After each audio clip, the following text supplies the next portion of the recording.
तो बच्चों प्रश्नावली 7.2 का क्वेश्चन नंबर 4 है। बिंदुओं -3, 10 और 6, -8 को जोड़ने वाले रेखाखंड को बिंदु -1, 6 किस अनुपात में विभाजित करता है। तो अभी तक हमने जो स्टार्टिंग के यानी कि शुरुआत के जो क्वेश्चन थे उसमें क्या था आपको कि अनुपात दिए होते थे और बिंदु निकालना पड़ता था। यहाँ पे आपको बिंदु दे रखे हैं और अनुपात निकालना है। ठीक है बच्चों, तो हम उन्हीं फॉर्मूलों का यूज़ करेंगे, उन्हीं फॉर्मूलों का प्रयोग करेंगे और उसके बाद जो है यहाँ से हमें इनका अनुपात यानी m/n निकालना है, यानी m अनुपात n निकालना है या m1 और m2 कुछ भी लिख सकते हैं, उसके लिए आप ये निकालना है। ठीक है, तो इस क्वेश्चन को करते हैं बच्चों।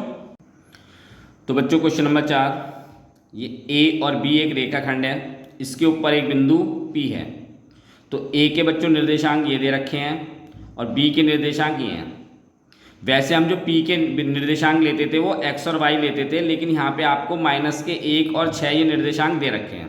ठीक है, हमें निकालना क्या है, इनका अनुपात निकालना है यानी mn। आप इसको m1 और m2 भी लिख सकते हैं।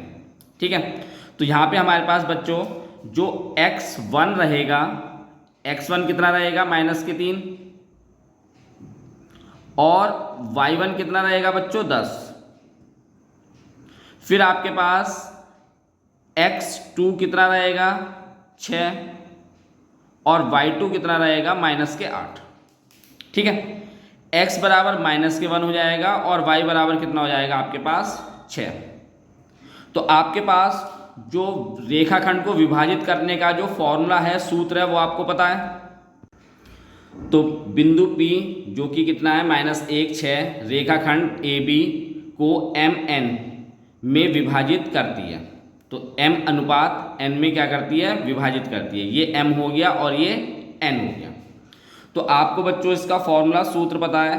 x बराबर हम ये लेते थे mx2 प्लस के nx1 और भाग में m+n, और y बराबर क्या आएगा my2 प्लस के ny1 और m+n। अब इन फॉर्मूले में आपको क्या रखना है, मान रखना है इनका। ठीक है, तो xy कितना है आपके पास -1 और 6, m हमें निकालना है।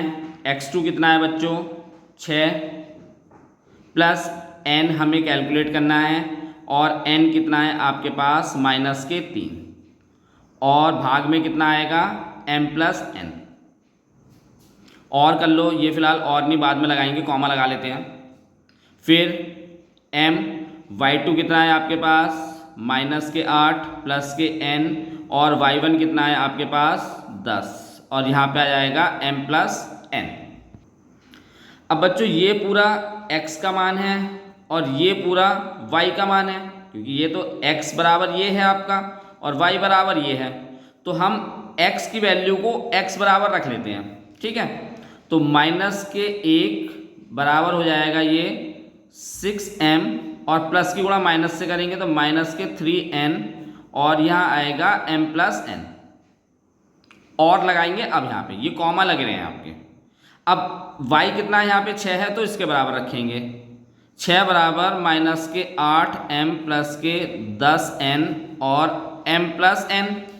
ठीक है, इसके बाद इसकी गुणा इधर कर लेंगे, -1 m+n और ये हो जाएगा 6m-3n। इसकी गुणा इससे कर लेंगे 6 से, m+n बराबर -8m प्लस के 10n। अब माइनस के अंदर गुणा करेंगे बच्चों, तो जब ये -1 है इसकी इन दोनों से गुणा करेंगे तो माइनस के हो जाएंगे, क्योंकि दोनों प्लस के हैं। तो प्लस की गुणा अगर हम माइनस से करते हैं तो माइनस का ही साइन आता है। तो -m-n 6m और 3n, ये ऐसे की ऐसे आ गया। ऐसे इस 6 के अंदर गुणा कर लेंगे, 6m प्लस के 6n बराबर -8m और प्लस के 10m। ठीक है बच्चों, अब हमें करना क्या है, -3n, क्योंकि यहाँ पे n है, यहाँ पे -3n है, तो इसको हम इधर लेके आएंगे तो माइनस के इधर लेके जाएंगे तो प्लस का हो जाएगा 3n -n। अब माइनस के m को हम इधर लेके जाएंगे तो बराबर के दूसरी तरफ लेके जाएंगे तो प्लस का हो जाएगा 6m प्लस के m। ऐसे ही हमें क्या करना है, माइनस का 8m है, इसको उधर ले आते हैं, 6m प्लस का 8m प्लस का हो जाएगा, और इधर कितना है बराबर के 10n है, और इस 6n को उधर लेके जाएंगे तो माइनस के 6n हो जाएगा। ठीक है बच्चों। अब 3n में से n घटाएंगे तो कितना बचेगा 2n, और 6m में m प्लस करेंगे तो कितना आएगा 7m। ठीक है।